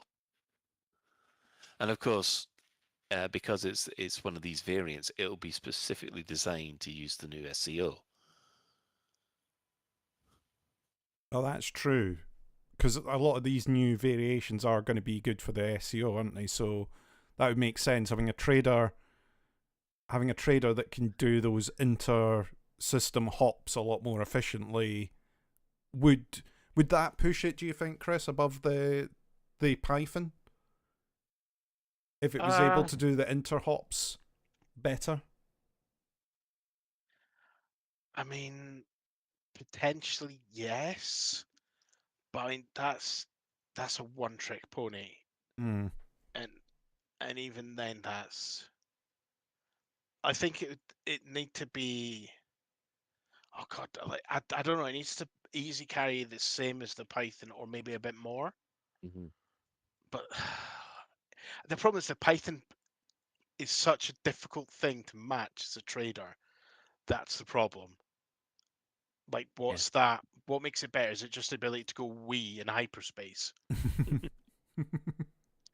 Well, I mean, when you look at the Python 2, that is pretty much it is a one-trick pony because it is an attack craft. Well, if you could... I can't see it doing anything else except either attacking other ships or going out being a Thargoid bomber, as Mechan's already discovered. But I don't see it being useful as a trader or or an explorer either. Certainly not as a passenger vessel. BGS ship, it could be good for that. Hmm. But then if you compare it to what it came from, the Python, it's faster, more maneuverable, has better weapons, and it can go wee and super cruise. So that's actually quite a big set of differences, I would say, that makes it a step up in if you want to go into the combat, probably mission running, as long as it's not large cargo missions, thingy bombers, Titan bomber, it's got all that going for it. I just don't know how the Type 8's going to compare against the Python. What will it have over the Python other than Wii and Super Cruise? Yeah. Right. Okay. Well, the final question I've got to ask the three of you. I'll ask this question myself as well. Has this, what you've seen so far, has it piqued your interest about giving Powerplay a try, or is it more than piqued your interest, or are you still not interested at all? We'll start with Ben. Need more info. As it currently stands, yeah, that's nice. Moving on. Fair enough. But I need to see what we're going to get. Okay. Chris Mark 4. I am interested in it. I want to see more of the sort of gameplay loop that's going to be involved with certain bits and pieces. I am not the most awesome combat pilot in all of the galaxy, so I need to see what I would be able to do to help out, because otherwise other Powerplay factions will probably want me to serve others as some sort of weapon where they send me to help. Or basically, they send you off as a decoy, so Yeah, everybody exactly. chases you while they do. Yeah. Chris Mark 5. Well, I'm going to be positive. I'm actually really intrigued. The squadron that I'm in is independent, so we don't want superpower. So the fact that I can potentially go and cause shenanigans for any encroaching superpower, frankly, seems fun. Yes, because you can also fight to keep a system neutral, can't you? Yeah, and go in and try and cause havoc from some of their systems or cut them off from getting closer. I think it sounds fun, and I look forward to finding out more. As probably the only person here that's played Powerplay 1 properly, or in much depth, not properly, but in depth anyway, I've found it. I know I'm going to play it. There's no two ways about it. Everything that I've seen so far is an improvement, and the bits which haven't been improved in the way I want, I haven't lost anything, if you see what I mean. They couldn't make it much worse, to be honest. But yeah, I think it's going to be interesting. And yeah, we'll leave it like that. Well, just quickly, we'll go through any other business before we do the question of the week. First one up is for those of you who like their RTS to be space-based and three-dimensional, Homeworld 3 has been released this week. Anybody here play the other two Homeworlds? I played Homeworld 1.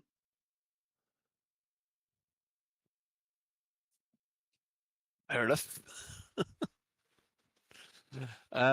Well, for those of you that are following the Planescape audio drama, as done by Revo's GM, we've had the first two new episodes for I think the last 4 weeks have now been released. So if you pop over to the Patreon link that we'll put in the show notes, you'll be able to see or listen to them. Claire is also taking part in a charity stream of the game show Would I Lie to You this weekend for the British Red Cross.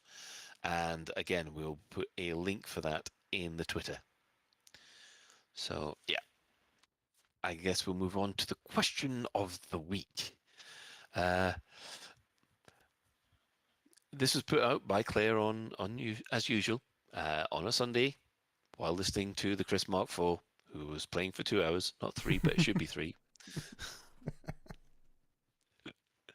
Brackets, we're never letting that go.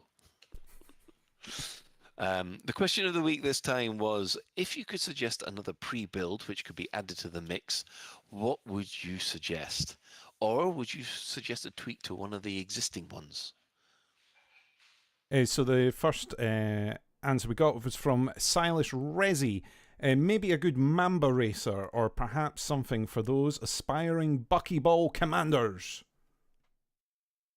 Yeah, I mean, why isn't the standard Cobra Mark III available as a ship kit?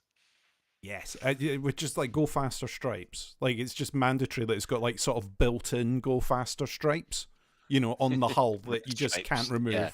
Yeah. Okay, I've got one from Rocky Star. The DBX was good, with debatable swap to fuel scoop and SRV bay. The Chieftain was a decent entry to Titan bombing, but the T6 Miner needed a bigger collector limpet and has zero use for a power-hungry pulse wave analyzer. As for extra, I'd like to see something like a crate Mark II for BGS mission running with an SRV, some weapons and cargo space, and a hatch breaker for those election missions, which is also an intro to piracy. Oh, that a very good suggestion. I've got Nice Guy. Some in-game lore instructions would be nice. That and probably a crate starter ship that has all the basic modules such as FSD, shields, etc., and can be retrofitted for most tasks. So that's basically a Swiss Army knife ship. Some in-game instructions. People these days, you've got tutorials. When I started, we didn't have that. Back in my day, you got lost in the space station, you crashed a couple of times, you got blew up, exploded. and it started again. Yeah. Yeah. Go on, Ben. Have we lost Ben? We might Oh, fluff. I've been talking with my microphone turned off. Just thought we were ignoring you. Professional standards, yeah. Yeah. Hey, I'm trying not to listen to me snoring, okay? I had an early night morning. I had an early morning this morning. Anyway, I've got Happy Moon Monkey. I'm going to start that again. Yes. I've got Happy Moon Monkey. The entire new Commander experience could do with overhauling. Odyssey starts in one place. Horizons starts in a choice of 2. None of them are in the starter zone. It should all be consistently in the starter zone with a couple of prompted missions to get new players acclimatized. A pre-built Cobra would be a nice touch, but a good hauler, a Type 7 perhaps, would be an interesting addition. Imagine if the next pre-build was actually the hauler.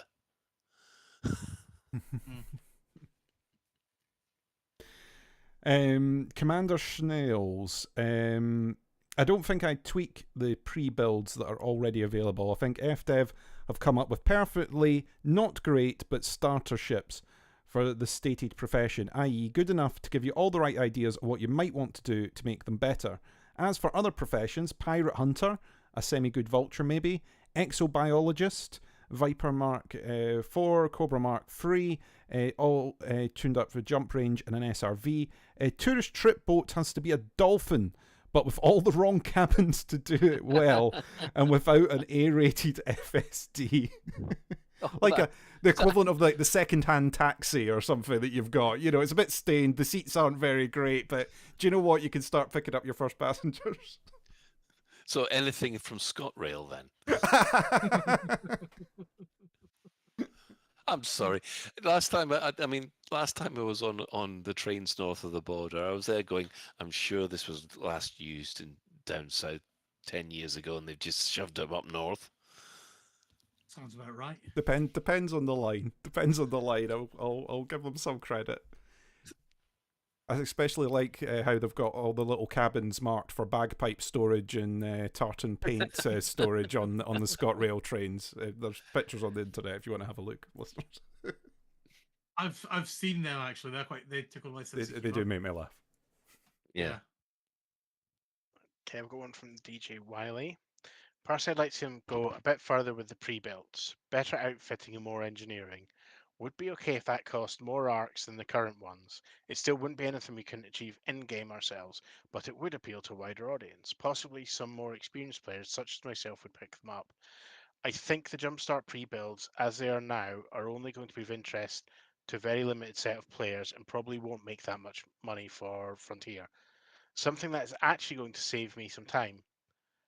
A-rated with a decent level of engineering, maybe not fully grade 5, but something substantial. I think the Python Mark II pre-build has proved there is a market for selling ships to the established player base, so many people have bought it. Unfortunately, I just don't see this happening with the Jumpstart ships. Yeah, You know I what? can't. Yeah, go on, Ben. Yep. I think you might be onto something there, especially if you also combine it.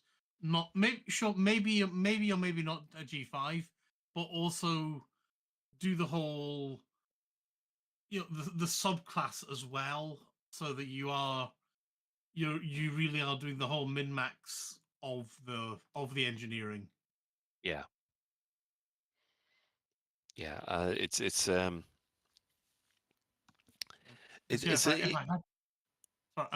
just thinking more, because if the only reason I go to the bloody engineer is to get that subclass.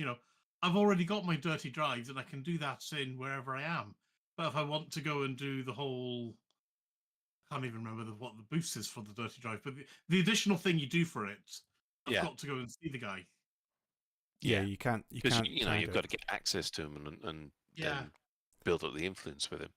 I would say that the pre-built ships, for starters, it means that when they sell the game, they can potentially bundle it with the game. Yes, so that would be one of those idea. things where a new player who sees Elite on Steam or whatever, there might be a bundle which is Antagon to get a ship. If you sign up for the other space games thing, you kind of get a bit of a starter ship and a bit of a kickoff with that. As much as you've got the Sidewinder already sitting there for you in game, some people might not know about that when they look at Elite, and might end up going, oh, do you know what? I can have a better start. I can have an even better start to the beginning of the game by getting this. You've got a ship by default. Make that plain and simple so people don't think they've been missold. But then do you want a starter ship that will let you do this? Here's your extra money. And I think that'll maybe work. Exactly. That'll maybe work for new players. I think you're probably right. There's probably not a lot of people that are sitting there going, oh, do you know what I really, really need? I've been playing this game for 2 years, but what I really need is a ship that could do this. It's probably not the case. But early access to the new ships, we like new ships, so we'll probably pay them some money for those. Yeah.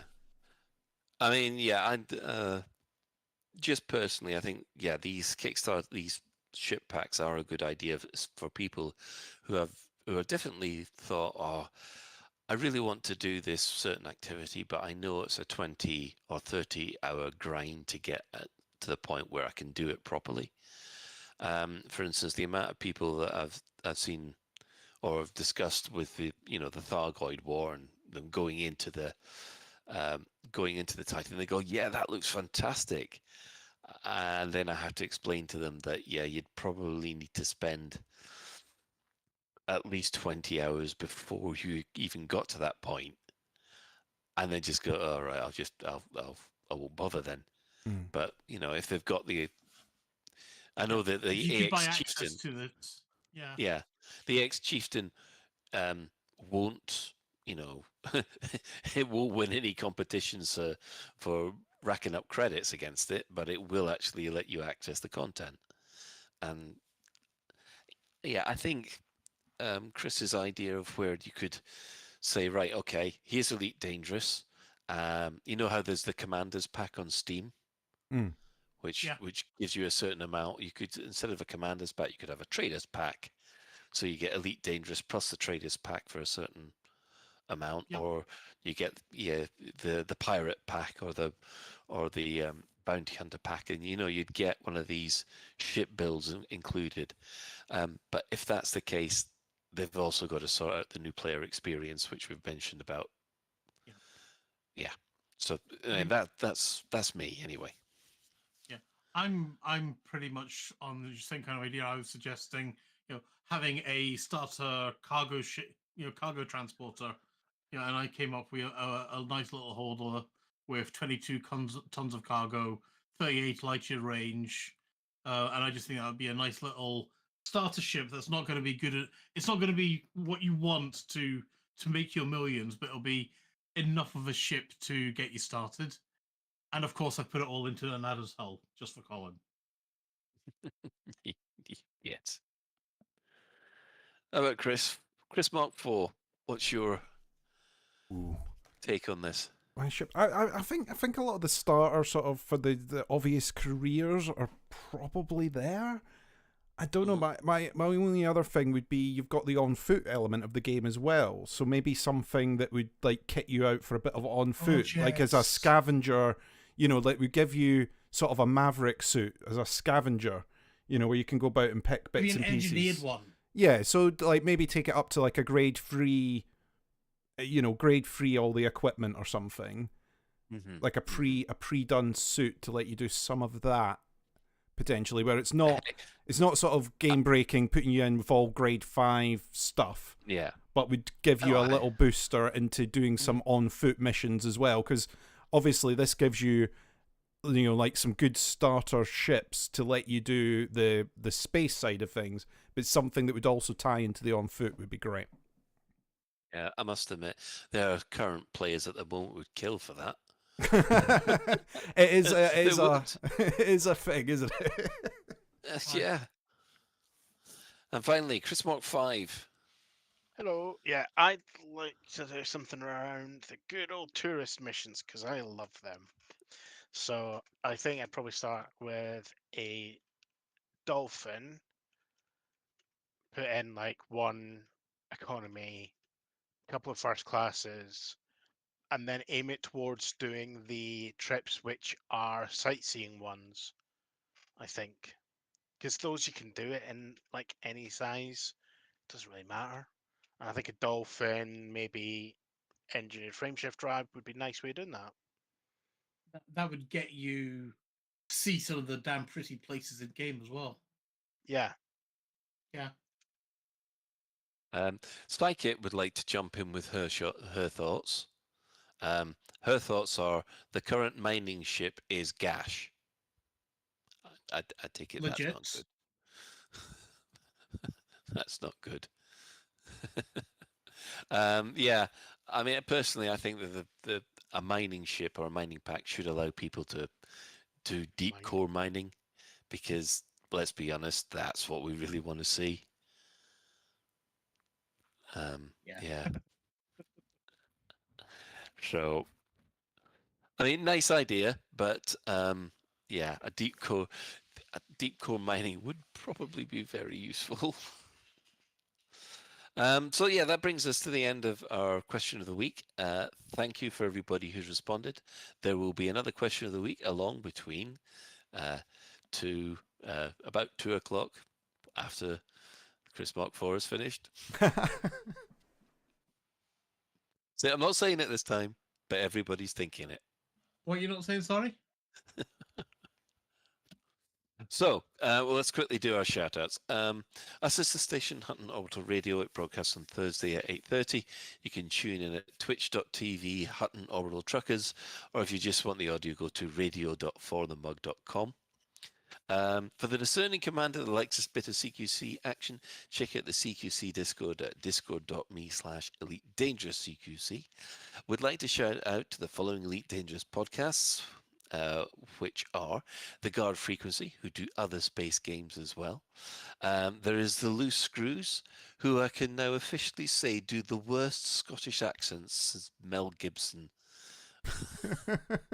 Well, we've given them plenty of Scottish accents this week, haven't we?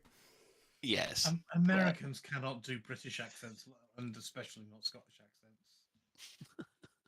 Oh, I don't know. There's a couple of people I know that have made a valiant attempt. Yeah, some can, but you hear an average American try to do British, and there's like they're either Oliver Twist or Mary Poppins. Or groundskeeper Willie. Well, yeah, that's good if they're going Scottish, yeah. Yeah, and of course, if you speak French, then there's also the Elite Dangerous podcast as well.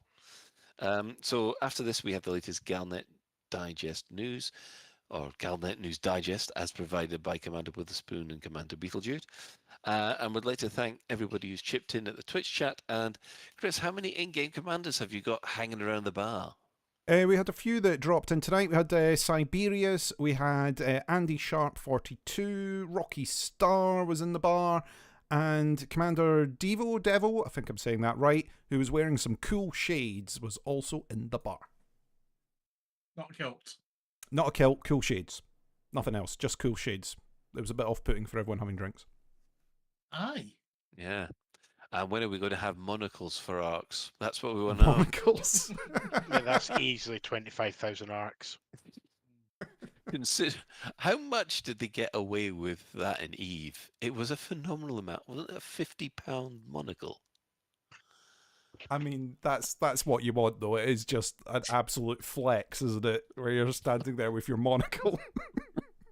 I think in Star Citizen, I think they've got that for if you spent over £1,000, you're eligible or something like that. Oh, you're eligible. Yeah, you don't get it. I'm sure it's something like that. No, because in Star Citizen, you spend if you spend $1,000, you then get access to the big spenders page where you can spend up to $48,000, and then there's another page behind that as well if you spend more than that. Yeah, it's unbelievable. Yeah. So let's move on from there. Special thanks, of course, goes to Commander Tokoso, Jay and Trax, and Alan Stroud, who have created music that's used in this show.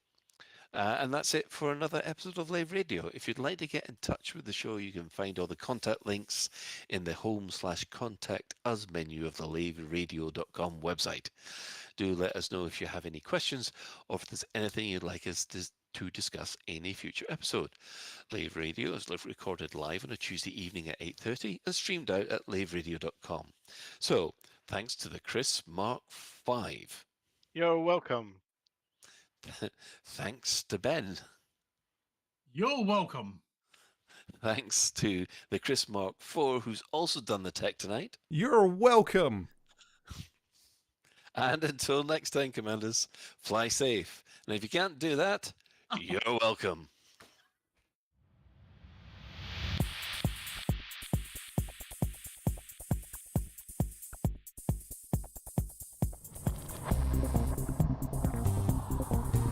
Is your life like this? Sounds like someone having an orange inserted.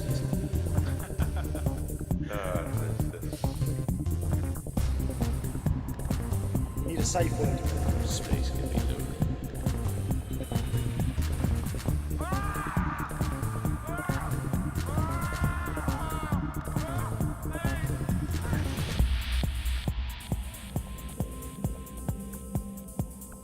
I'm going to see the galaxy.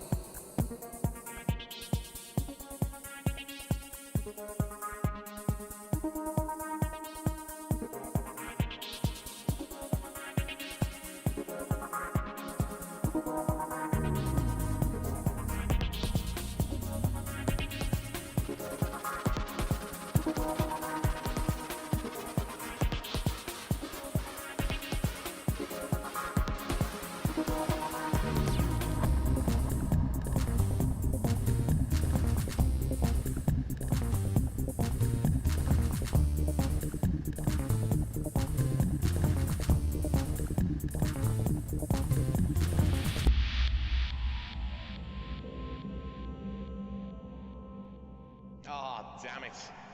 No worries, guys. Hold the fort for 2 seconds. I'll be right back.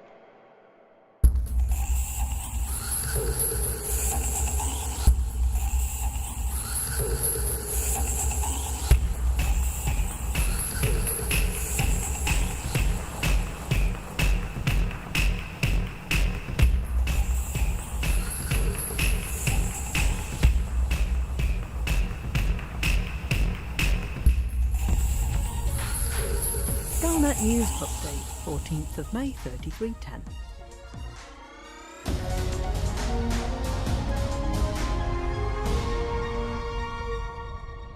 An ecological crisis is about to hit the galaxy, and it's all because no one wants their old Sirius frameshift drives. Following the release last week of the new Achilles Supercruise Overcharge frameshift drive, commanders have been rushing to refit their fleet with these more capable drives. Not only do the Achilles drives offer the magical ability to cruise vast distances within a system at up to 5,000 times the speed of light, they also offer comparable and generally better inter-system jump range once they have been fully engineered. Achilles Aerospace's head of research and development, Dr. Namin Tyrrell, explained that the new drives have been under development for more than a year. The arrival of the Titans at the end of 3308 created the opportunity for Achilles to design a better version of the frameshift drive than the Sirius, which some allege to have also been based on Thargoid technology, although it is not entirely clear whether it was Sirius, the Alliance or INRA that conducted the initial research. The early release versions of the Achilles FSD drive were deliberately restricted to allow their performance to be tested under relatively controlled conditions. Now that they have entered full production, the drives have been tuned to, in almost all cases, exceed the performance of the older Sirius drives. Engineers such as Felicity Farseer and Elvira Martuk are now permitted to apply their customization enhancements. Millions of unwanted Sirius frameshift drives are now gathering dust in storage as their owners collect materials to fully engineer the replacement SCO drives. And this is the crisis. What will happen to those old drives? Will commanders keep the inferior Sirius drives in storage forever? Or will they start dumping them? Will Founders World find itself buried under a thick crust of abandoned FSDs? Will it be possible for recycling companies to extract the valuable chemical manipulators and data mined wake exception from the unwanted drives? Or will these materials end up polluting the galaxy? It will be hard for commanders to dispose of engineered and pre-engineered frameshift drives that they spent hours working to possess, drives that may have taken them across the galaxy, drives that they may have owned for more than 10 years. But the march of progress is as inevitable as not having quite enough chemical manipulators to complete the last little bit of the Grade 5 modification. On a related topic, spokesperson Dr. Tyrrell said that both Achilles and Falcon de Lacy are delighted with the synergy of Achilles SCO FSD and the Python Mark II. Achilles is already working with other manufacturers to create a range of SCO optimised ships that may in time come to supplement or even replace the ships of today.